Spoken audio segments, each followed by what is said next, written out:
வணக்கம் ஃப்ரெண்ட்ஸ். நம்ம இன்றைக்கி ராகி மாவில் ஹெல்த்தியாக 4 டிஷ்ஷு செய்யலாம். எல்லாருக்கும் தெரிஞ்சது தான். ஆனால் நான் இது கொஞ்சம் வேறு மாதிரி செஞ்சுருக்கிறேன். அதுக்கு ஒரு அரை கிளாஸு நம்ம சிகப்பு அவல் எடுத்துக்கலாம். ஒரு அரை கிளாஸு உளுந்து எடுத்துக்கலாம். இப்போ இது நல்லா கழுவிக்கலாம். 1 டீஸ்பூன் வெந்தயமும் போட்டு நல்லா கழுவி எடுத்துக்கலாம். இப்போ கழுவி எடுத்தாச்சு. இப்போ அதில் நம்ம 2 கிளாஸ் ராகி மாவு போட்டுக்கலாம். ராகி இல்லாதவங்க ராகி மாவு சேர்த்துக்கலாம். இப்போ நான் 2 கிளாஸ் ராகி மாவு சேர்த்துக்கினேன். இப்போ இதை நல்லா கலந்து விட்டுட்டு நம்ம ஊற வச்சிடலாம் நைட்டு ஃபுல்லாக. இப்போ இது நல்லா ஊறிடுச்சு. இப்போ காலையிலே எடுத்துகிட்டு மிக்சியில் நம்ம போட்டு ஆட்டிக்கலாம். மிக்சியில் ஆட்டலாம், இல்லை கிரைண்டரில் கூட ஆட்டிக்கலாம். இப்போ நான் மிக்சிலேயே ஆட்டிக்கிறேன். கொஞ்சமாக உப்பு சேர்த்து ஆட்டிக்கினேன். இப்போ இது நல்லா ஆட்டிடுச்சு. இப்போ அதை நம்ம நல்லா கலந்து வச்சிடலாம். ஏன்னா உப்பெல்லாம் போட்டாச்சு. இப்போ நல்லா 8 மணி நேரம் நம்ம ஊற போட்டுடலாம்.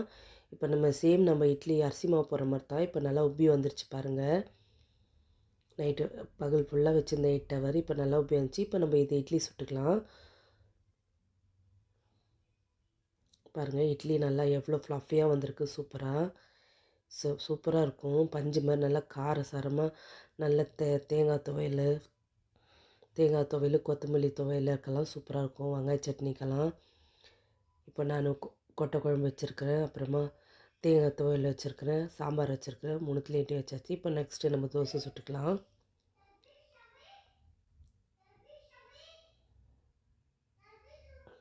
ஒரே மாவு தான், ரொம்ப திக்கா இல்லை மெலிசா அந்த மாதிரிலாம் இல்லை. ஒரே மாதிரி கலந்ததை தோசையும் சுட்டாச்சு, இட்லியும் சுட்டாச்சு. இது குழந்தைங்களுக்கு நம்ம இது வந்து ரொம்ப நாள் ஃப்ரிட்ஜில் வைக்கணும்னு அவசியம் கிடையாது. இப்போ நான் கலந்த ரேஷியோலேயே கலந்துட்டாக்கா ஒரு 4-5 பேர் சாப்பிடலாம். ஒரே நாள்லேயே காலியாகிடும். நம்மளுக்கு வேணும்னா 2 நாளைக்கு ஒரு டைம் கூட நம்ம போட்டுக்கினா நம்ம ரொம்ப ஹெல்த்தியாக இருக்கும். நம்ம டயட் பண்ணுறதுக்கும் சரி, பார்க்குறதுக்கு நம்ம நார்மல் தோசை மாதிரி தான் இருக்கும். ஏன்னா கலர் ஒன்று தான் சேஞ்சாக இருக்கும். இப்போ சேம் இது நம்ம மசாலா தோசை மாதிரியே சுட்டு எடுத்துக்கணும். தேங்காய்லாம் தூவி மசாலாலாம் போட்டு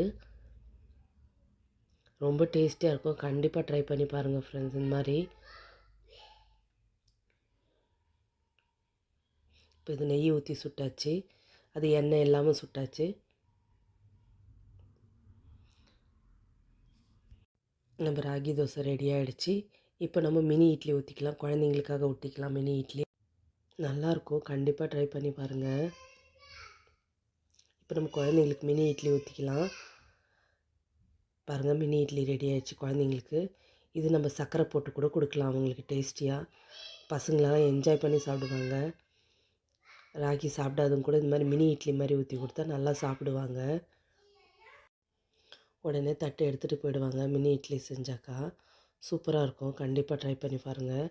இப்போ நம்ம மீந்த இட்லி நம்ம எக்ஸ்ட்ரா செஞ்சுட்டா கூட இப்போ இந்த இட்லியை வந்துட்டு நம்ம இடியாப்பமாக கூட பிழிஞ்சிக்கலாம். ஏன்னா நம்ம இடியாப்பத்துக்குன்னு செப்பரேட்டாக செய்யணுன்னு அவசியம் கிடையாது. இதுலேயே கூட பிழிஞ்சிக்கலாம். சூப்பராக இருக்கும்.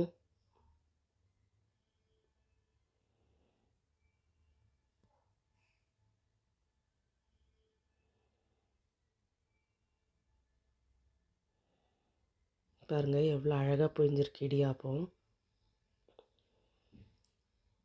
நம்ம ஒரே மாவில் தான் செஞ்சுருக்கிறேன் நான், எக்ஸ்ட்ராலாம் செய்யலை. இந்த குவான்டிட்டி போட்டால் 4 பேர் சாப்பிட்லாம்.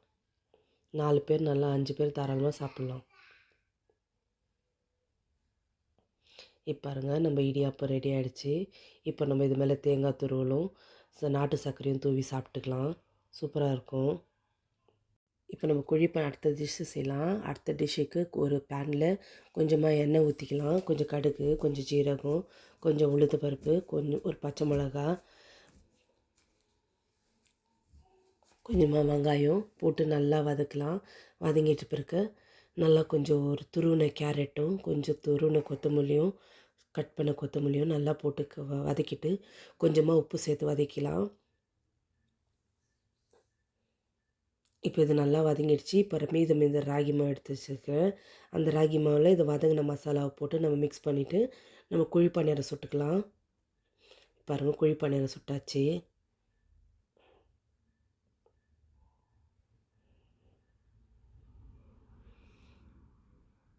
வேறு எந்த மாவும் கலக்கல, ஒரே மாவில் கண்டினியூஸாக செய்கிறேன். பாருங்கள், குழி பணியாரம் எவ்வளோ நல்லா வந்திருக்கு. இப்போ இது வந்து கொத்தமல்லி துவையலோட சூப்பராக சாப்பிட்றதுக்கு சூப்பராக இருக்கும். கொத்தமல்லி துவையலும் வெங்காய துவையலோட ரொம்ப டேஸ்டியாகவும் இருந்துச்சு. கண்டிப்பாக ட்ரை பண்ணி பாருங்கள் இந்த டிஷ் அச்சித்தியும். சூப்பராகவும் இருக்கும். நம்ம ஹெல்த்துக்கும் ரொம்ப நல்லது. பிரேக்ஃபாஸ்ட்டுக்கு காலையில் எது செய்யணும் அது செய்யணும் யோசிக்கவே வேணாம். ராகி மாவு செஞ்சுட்டாலே போதும்.